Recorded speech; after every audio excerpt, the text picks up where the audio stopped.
She told me not to wait up. Said it so casually while tossing a peach-colored blazer over her shoulder. The kind she never wore for anything less than a high-end dinner or a photo shoot. I didn't ask questions. I stopped asking questions 2 months ago. That's when I realized she liked silence more than answers. But tonight something was different. The way she kissed me goodbye, on the cheek, not the lips, like you'd kiss an uncle at a funeral. I stood in the hallway after the door closed, still feeling the chill of her lipstickless skin against mine. And I knew. Tonight, she wasn't just leaving. She was escaping. I didn't follow her out of jealousy. That part of me had already shriveled up weeks ago. I followed her out of instinct. Pure, unfiltered, burning instinct that started in my gut and lit a fuse straight up my spine. I stayed back, 2 cars behind. She never looked in the mirror once. Confident, careless, like I was already out of her world and she didn't have to pretend anymore. She didn't go to any restaurant. Not to the studio. Not to her friend Lila's place, which, let's be honest, was always the safest alibi when she needed one. She drove 30 minutes out, past the city into the hills, where the streetlights got lazy and the houses started hiding behind gates. A house I didn't recognize, but she did. She turned into the driveway like it had muscle memory. No hesitation. I parked down the road, waited. No lights in the front of the house. Just music pulsing from somewhere deep inside it, and shadows slipping past curtained windows like they were afraid of being seen. She didn't knock. She just walked in, like she belonged, like she lived there. I waited 30 minutes. Then I got out of the car, walked the same steps she did, and stood in front of that same door. My hands weren't shaking. They should have been, but they weren't. I wasn't here for proof anymore. I already knew. I rang the bell. Twice. A guy opened the door. Not some faceless body. A guy who smiled when he saw me. The kind of smile people wear when they think you're the bartender showing up with ice. He opened his mouth like he was about to say something. But then, "Oh," he said, blinked twice, then laughed. "Damn. You're her husband, aren't you?" I didn't answer. I stepped past him into the house. The music was louder now. Low, sensual beats that didn't belong at a gathering. This wasn't a party. This was a performance. Everything was dim. Velvet and gold furniture. Perfume soaked into the air. Glasses on every surface. Heels on the floor. A half-open door down the hallway with soft light spilling through. Then I saw her. She was leaning against a counter, laughing, with her hand on some guy's chest like they were in the middle of their own universe. She hadn't even changed out of her wedding ring. She looked up, saw me, and you know what she said? "Back so soon." That was it. That was her reaction. Not fear. Not guilt. Not even surprise. Just mild annoyance. Like I was interrupting a song she liked. "You weren't even invited to the party?" she added, brushing a strand of hair behind her ear. Not even removing her hand from the guy's chest. "This isn't your kind of scene." My ears started ringing. Not from anger. Not yet. From clarity. Like the sound your mind makes right before everything inside it reshuffles itself and clicks into a new shape. I pulled out a note from my jacket pocket. Folded once. Handwritten. I didn't say a word. I just handed it to her. She rolled her eyes. Actually rolled her eyes, and took it like it was a receipt she hadn't asked for. Then she read it, and everything about her changed. I watched her eyes scan those 8 words. Her mouth dropped slightly open. The guy beside her leaned in to look too, and when he did, she snatched the paper away, crushed it in her palm like it burned. Her voice was tight, too tight. "Where did you get this?" I said nothing, because that note, that wasn't just a message. It was a promise, and I had no intention of breaking it. What did it say? She didn't drop the note. She kept her fist clenched around it like she was holding something radioactive and didn't want to let it leak. Her mouth moved, but no sound came out at first. Not because she was speechless. No, she was calculating. That's the thing about someone who spent months building a secret life. They don't panic. They pivot. She laughed. It wasn't real laughter. It was sharp, hollow, and it echoed too loudly in that ridiculous house with its dim chandeliers and overpriced furniture. The guy next to her, this tall, athletic-looking nobody with a smug little beard, he stepped forward like he was going to do something. Like he was going to defend her honor. "Look, man," he started, hands slightly raised. "Whatever this is, Maybe we should take it outside? I didn't even look at him. My eyes were on her. Only her. She finally spoke. Her voice dipped in sugar but poured over nails. Is this some kind of stunt? Are you proud of yourself? Following me? Breaking into someone's party. Her tone. That tone. Like I was the problem. Like I was the crazy one for showing up where I didn't belong. And that's when I understood. This woman didn't see me as her husband anymore. She saw me as a liability. Something to manage. I stepped closer. Quietly. I didn't raise my voice. I didn't ask who the guy was. I didn't need to. I just looked at her and said, "Read it out loud." She blinked. Her lips parted. But she didn't move. I said, "Read it." She hesitated. Just long enough to confirm everything. Then, with the note still crushed in her hand, she said flatly, "No." The guy stepped between us, arms crossed, still thinking this was some kind of rom-com moment where he gets to be the brave idiot. "I think you should leave." And finally, I turned my attention to him, looked him in the eyes. "You think that note is for her?" I asked. He didn't get it. Of course he didn't.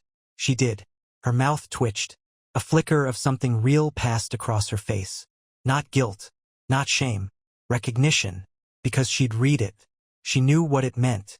She knew what it threatened. And she knew, if I had the nerve to walk through that door in front of everyone and hand it to her without blinking, then I also had the nerve to follow through. The music kept playing. A few heads had turned, but no one moved. Rich people are so awkward around real emotion. They'll pay thousands for catered discomfort, but one honest confrontation and they're statues. She finally spoke, slow and steady, like trying to hold a collapsing tower upright with her voice alone. "What do you want?" I stared at her. "You'll find out soon." Then I turned and left. Calm. No drama. Not even a slammed door. Just silence, and the note still crumpled in her hand like a ticking fuse. Back in my car, I waited exactly 4 minutes. And then my phone rang. Her name on the screen. I let it ring. Once. Twice. Then I answered. Her voice was almost a whisper now. "Tell me what this means." I didn't answer her question. I asked one of my own. "How long has it been?" And this time it was her who went silent. The game had flipped, and I wasn't playing by her rules anymore. The silence on the line stretched so long it started to distort.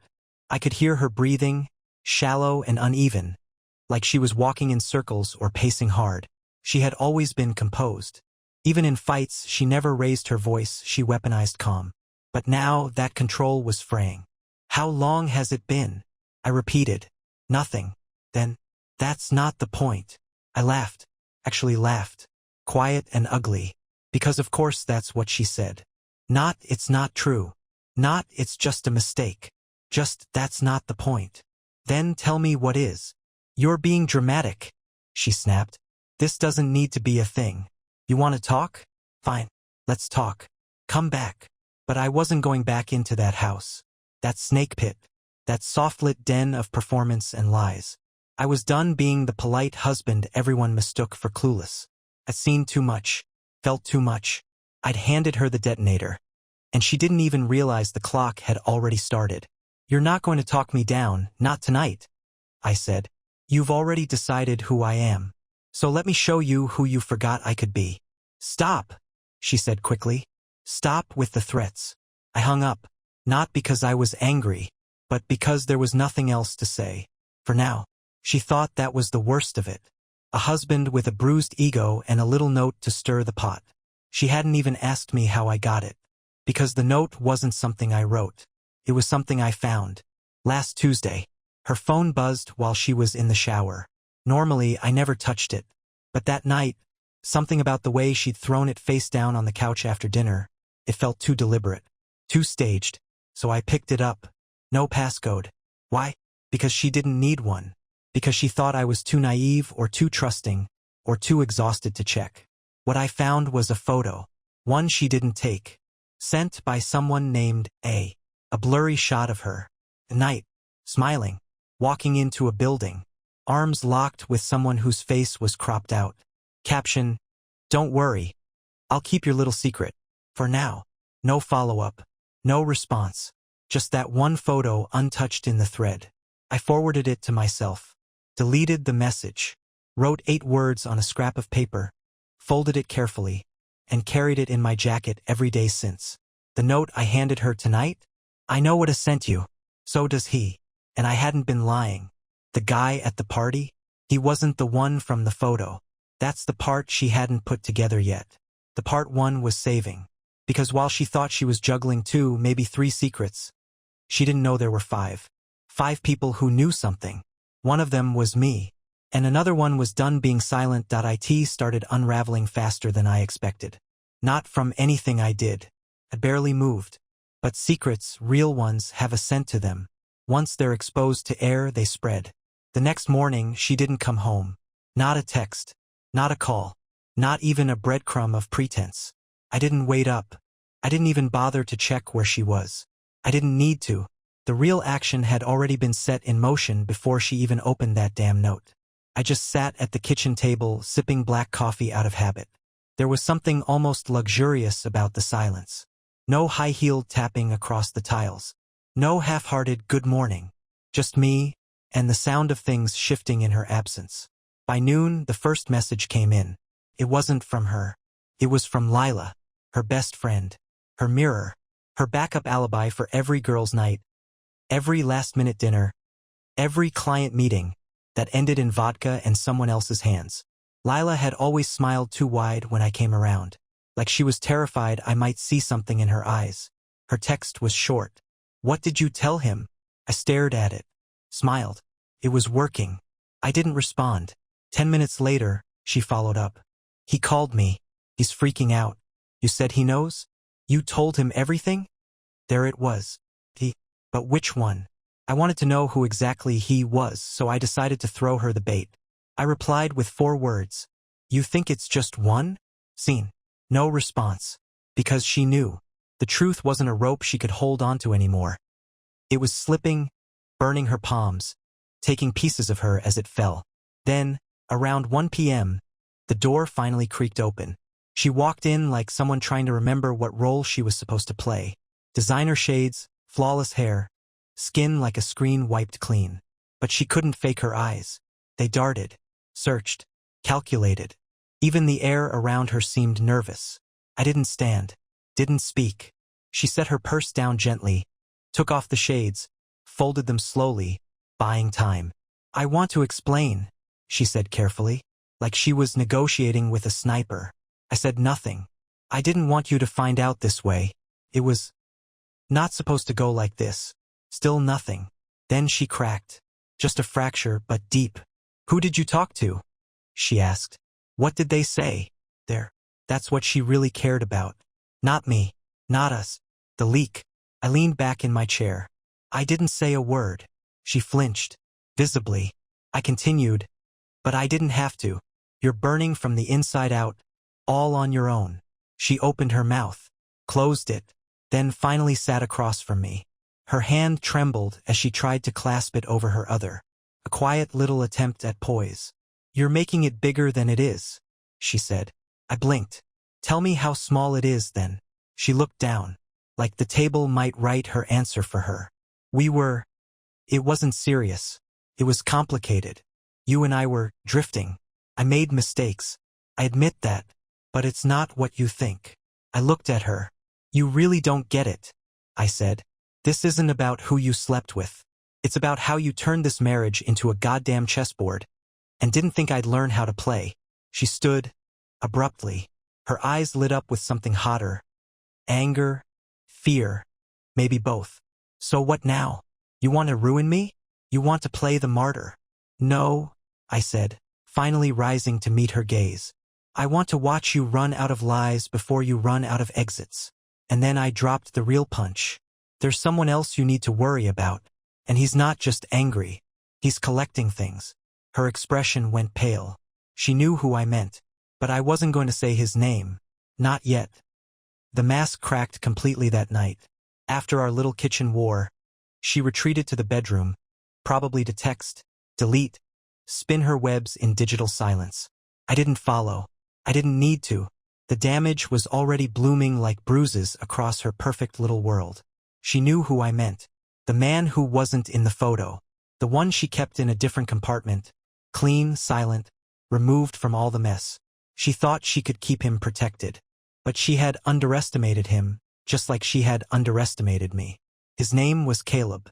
She never told me about him. Not once. But I found him by accident weeks ago. He messaged her on an old tablet she'd left at home, thinking it was dead. It wasn't. The message lit up while I was looking for charger cables. It was different from the others. It wasn't sexual. It wasn't clingy. It was scared. He said he knows. I didn't tell him. Please, tell me what to say if he shows up. It wasn't addressed to her by name. Just you. That's when I started digging. Caleb was younger. Not rich. Not flashy. Not like the party crowd. He worked maintenance at a studio across town. The one she did consulting for. That was her word. Consulting. She couldn't even admit she was freelancing for exposure. But Caleb? He wasn't part of the game. He was collateral. And he was breaking. So that night, while she locked herself in the bathroom and probably shredded every app she'd ever touched, I drove. I didn't tell her where I was going. Didn't ask for permission. I just showed up outside Caleb's building. Old brick, iron stairwells, the kind of place that always smelled like yesterday's rain. I didn't ring. I waited by the side door. 10 minutes. Then 15. Then he appeared, backpack slung low, eyes hollow like someone who hadn't slept in days. When he saw me, he froze, like his brain had to catch up with what his eyes already knew. "I'm not here to hurt you," I said. He didn't run. That surprised me. He just said, "She told me you wouldn't find out." There was no fear in his voice, just disappointment, the kind that makes you older in a single breath. "I know what she told you," I replied. He nodded, barely, then sat down on the stairs like his legs had given up. "She lied to both of us," he said, like it was a confession he'd been holding in for too long. "She said it was over, that she was leaving you, that she just needed time. She said she wasn't seeing anyone else." I didn't need to respond. He already saw the answer on my face. He looked up at me, his voice low. "I thought she was the real thing. She said she was tired of being invisible." And there it was, the twist. She had told him she was the victim, not the manipulator, not the architect of this entire decaying structure. The victim. She fed him the same soft-spoken poison she'd fed everyone else. Maybe even herself. I sat down beside him. "She's not invisible," I said. "She's everywhere. She's in your head, in my house, in someone else's bed. And when she burns it all down, she'll blame the smoke, not the fire." He didn't speak for a long time. Then he reached into his bag and pulled out a small envelope. "I kept this. I don't know why. She gave it to me in case anything ever went wrong. She said if someone came asking questions, I should burn it. But I didn't." He handed it to me. Inside was a memory card. No label. No note. Just the sharp weight of a truth waiting to be released. Back in my car, I stared at it under the dome light. I hadn't even played it yet, and I already knew she'd been saving this. Not for me. For leverage. But now, it was in my hands. I didn't go home that night. The house didn't feel like mine anymore. It hadn't for months, if I was being honest. I drove instead. Long stretches of road without direction. Windows cracked just enough to let the cold pull me back into my body. The memory card sat on the passenger seat like a live wire, small but heavy. A single square of plastic with the weight of 1,000 unspoken things pressing down on it. By the time I pulled into a motel off the interstate, my hands were steady. My head wasn't. Room 14. Flickering lamp. A carpet that smelled like old cigarettes and wet secrets. I took out my laptop, slid the card in slowly, and waited. There were 6 files. 5 videos. 1 audio. I didn't start with the first. Something told me the order didn't matter. I clicked the second one. Random, unprepared. It opened with her voice. Laughing. Not the soft, edited laugh she gave at parties. Not the flirtatious, calculated one she used with waiters. This one was raw. Loud. Like she was actually happy. Or pretending to be so well she'd forgotten it was fake. Then the camera adjusted, and there she was. On a couch. With another man, not Caleb, not the guy from the masquerade. This one was older. Maybe 45. Sharp suit, relaxed posture, the kind of man who'd already made peace with being untouchable. She was curled up next to him, glass of wine in hand, barefoot. And then she said something I'll never forget. My husband? He's the safest person I've ever lied to. The man chuckled. Still doesn't know? She tilted her head and said, he wouldn't recognize the truth if I wrote it on his pillow. The screen went black. I sat there for 5 full minutes before I even blinked. This wasn't cheating. This was architecture. She had built an entire ecosystem of deception. Layered, rehearsed, personalized for every man. Every story had its own script, its own ending. I wasn't a husband. I was a set piece. The man in the background of her real life. I played the audio file next. Static. Then Caleb's voice. Recorded secretly, probably on a phone shoved in a pocket. I just don't think I can do this anymore, he said. It's not just the lying. It's who you become when you're doing it. You change. You smile like someone else. She replied low and flat. That's the point, Caleb. That's the whole point. He sounded broken. So you're not even trying to stop. I told you, she whispered. No one's innocent. They're just slow. I didn't play the other videos. I didn't have to. I already knew what they'd show. More of her performances. More of her games. More men. More masks. More ways she kept herself entertained while feeding me the illusion of partnership. I left the motel at 3:30 a.m. Drove in complete silence. When I walked back into the house, she was on the couch. Awake. Makeup off. Hair tied back. Like she was trying to look softer. More human. She stood. You didn't answer your phone, she said. I was watching a movie, I replied. Her eyes narrowed. Where did you go? I pulled the memory card from my pocket. Held it between 2 fingers. You ever forget which lie you told to who? I asked. She stared at it. For a moment, she didn't even blink. Where did you get that? She asked. I smiled. Not because I was happy, because it was finally real. That's the wrong question, I said. Her expression broke. Not completely, but enough. Enough for me to see something new. Fear. And right then, my phone buzzed. A number I didn't recognize. Just 4 words in the message. We need to talk. Urgent. No name, but I had a feeling it wasn't about her anymore. It was about what she'd gotten them into. The message kept staring up at me from the screen like it was alive. We need to talk. Urgent. No name, no context, just those 4 words. But when you've spent weeks picking apart the quiet rot of your life, you start to smell danger before it has a name. She saw the message too. Her eyes flicked to my phone, then back to my face. Fast, controlled, as if pretending she hadn't noticed would somehow make it disappear. Who was that? She asked, voice low, like we were in a library and not a crumbling marriage. I don't know yet, I said. But they know you. That shook her. Just slightly. She swallowed, turned away like she was trying to hide the process of building a lie. I haven't done anything wrong, she said. That sentence hung in the room like smoke. It didn't matter what words she used anymore. They'd all become noise, insulation between her and any consequence. I didn't reply. I just picked up my coat. Where are you going now? To meet whoever sent this. You don't know them. I didn't know who you were either. I walked out before she could reply. She didn't follow. The number led me to an address on the edge of downtown, tucked between an abandoned bakery and a liquor store that hadn't changed its display since the early 2000s. A small neon sign flickered above the door. Coffee and copy. It was one of those hybrid places trying too hard to matter. Inside, the place was empty.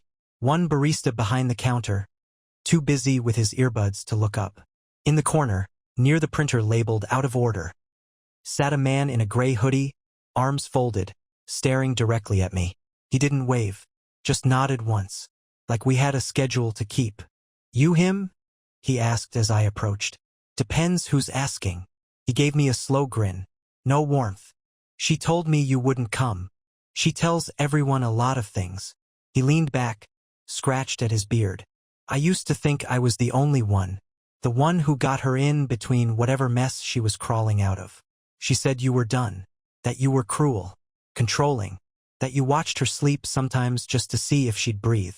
I didn't respond. She told me she loved me, he said. Said I saved her. I pulled out the memory card, placed it gently on the table between us. Then maybe you should watch this. He looked at it but didn't touch it. I know about Caleb, I said. His jaw clenched. She told me he was dangerous, that he threatened her. She told me he was nobody. His hand twitched toward the card. Still didn't pick it up. She's not just cheating, I said. She's building stories, custom ones. And each man gets a different one, so they never compare notes. His voice was quieter now. And the videos? She's recording her lies, archiving them. Insurance? Blackmail? I don't know yet. He exhaled sharply, looked out the window. You don't get it. This isn't just about her sleeping around. This is... She was using my name. For accounts. For transfers. I signed things. She said it was to help her get out. Said she needed me. I stared at him. Cold dread crawled down my back. You're saying there's money involved? He nodded slowly. I think she's setting someone up. I just don't know who. He finally took the memory card. Slipped it into his pocket like it was made of glass.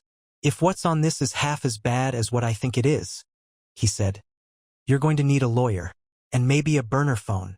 Why? He stood. Threw his hood up. I sharp now. Because whatever game she's playing, I think she just lost control of it.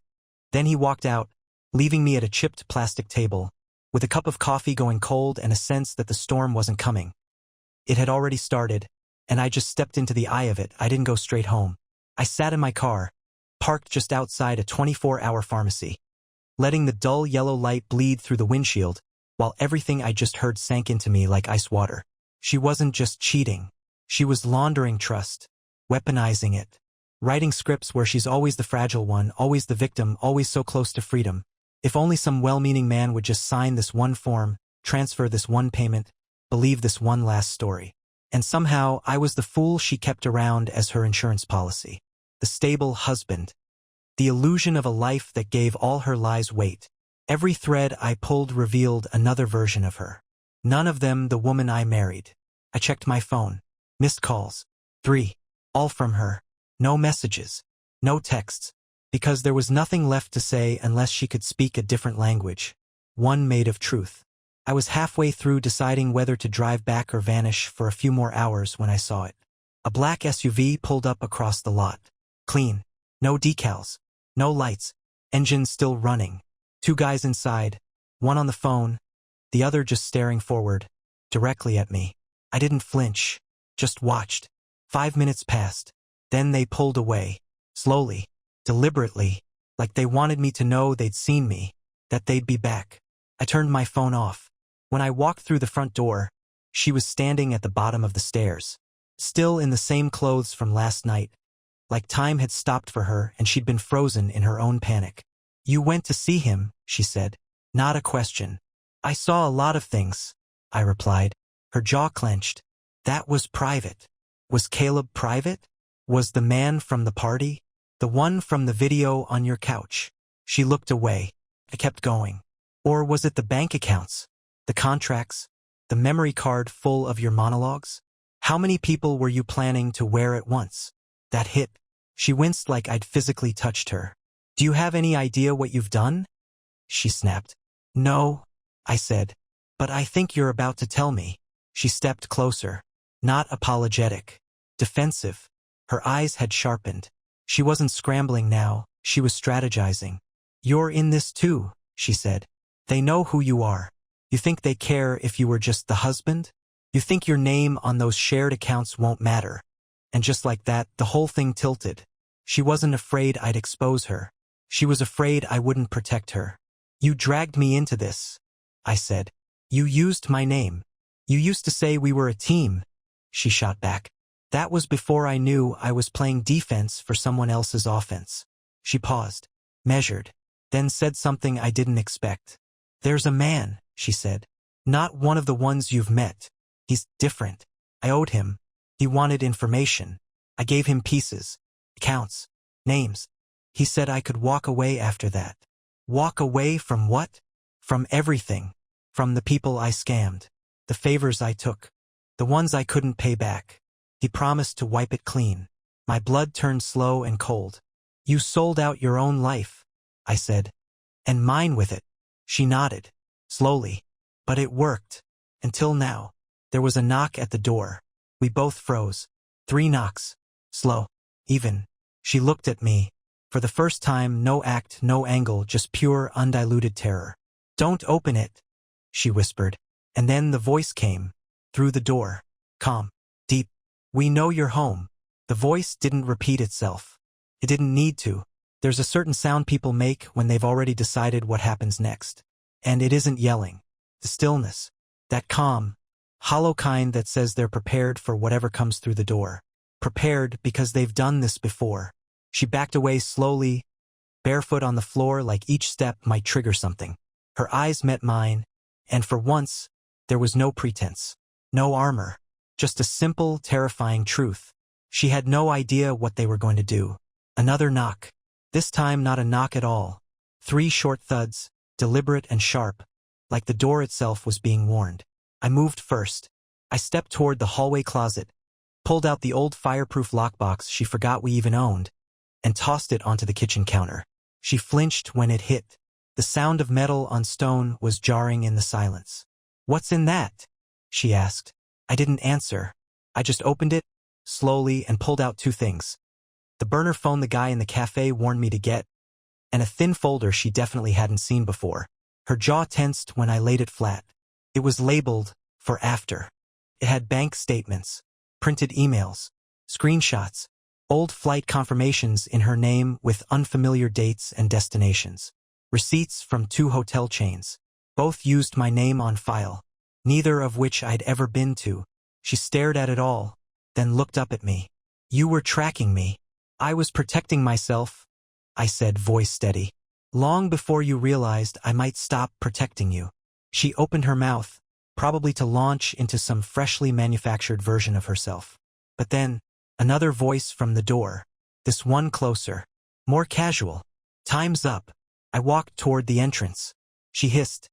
"Don't. Just wait. Maybe they'll leave." I turned back to her. "You really don't get it. This isn't your story anymore. You're not directing this part." I opened the door. 2 men. The same SUV guys. The one on the left smiled like we were old friends. No weapons. No shouting. Just presence. He stepped inside without being invited. "You're smarter than she said you were," he said to me. Casually glancing around like this was an open house. "She say that before or after she signed your contracts with my name?" He smiled wider. "Both." The other man stayed near the doorway, quiet, watching her. "She didn't tell you about Dubai?" the first man asked me. My pulse ticked once, hard. She turned white. "Oh, now he knows," the man said, half laughing. "That's my favorite moment. When the little glass tower she's built around herself finally starts cracking."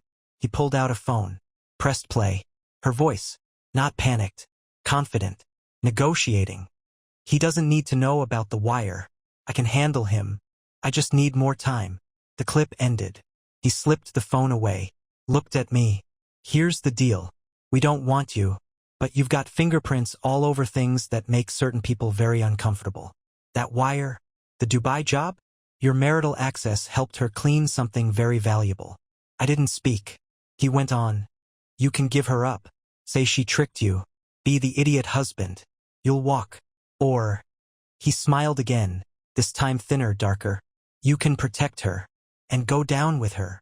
I looked at her. She wasn't begging. She wasn't crying. She was calculating again. Still trying to figure out which version of herself would survive this. I turned back to the man. "I'll think about it." He nodded.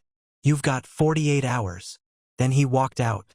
And for the first time since this all began, she looked genuinely scared of me. I didn't sleep. Not because of fear. Fear had long since evaporated into something colder, clarity. She stayed in the guest room. Or maybe just wandered the house like a ghost caught between doors. We didn't speak. There was nothing left to speak about. I knew the game. I'd seen the cards. And she, for once, had nothing left to shuffle.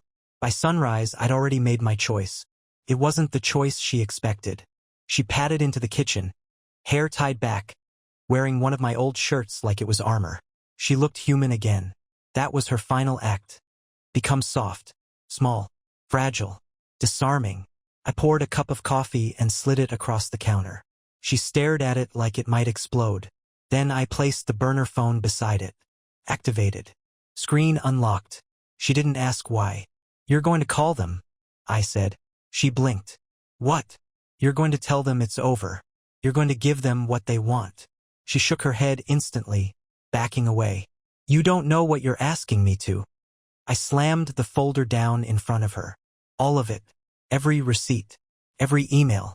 Every digital breadcrumb she thought had vanished. The memory card. Caleb's testimony transcribed. The bank logs. And a short letter. My letter. Started with, "To whom it may concern. I, the undersigned, hereby swear under oath." Her face fell apart. You're not bluffing, she said. No, I replied. I stopped bluffing the night you told me I wasn't even invited to the party. Silence. Then, slowly, her hand reached for the phone. She called. I listened. No crying. No stalling. Just numbers, account details, names. A digital confession offered like a currency. They didn't ask questions. Just listened. Then hung up. I nodded once. You'll leave today, I said. You'll go to the place they told you. You'll finish this. She didn't ask what happened after. Maybe she didn't want to know. I handed her a single envelope before she left. No words. She opened it in the doorway. Inside, a copy of the divorce petition, already signed. And underneath it, a single handwritten note. You don't get to be the victim anymore. She left without a goodbye. I watched her go, not with hatred, not with vengeance. Just a strange kind of peace. Like finally letting go of a mask I'd been forced to wear too long. It took weeks to untangle myself completely. Lawyers, statements, the whole parade of cleanup. But I came out clean.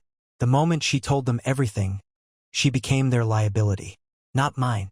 I never heard from her again. Caleb moved, changed numbers. The guy from the cafe left me a voicemail once. Just said, you were right. She had 10 versions of herself. I only ever met one. And me? I'm still putting things back together. But at least they're mine this time. So, to anyone reading this who thinks they're just being paranoid, just overthinking, just not giving their partner enough space, look closer. Sometimes love isn't blind. Sometimes it's just drugged, dressed up, and told to smile while everything behind it burns. Don't wait for the party you weren't invited to. Because if you have to ask where you fit in their life, you already know the answer.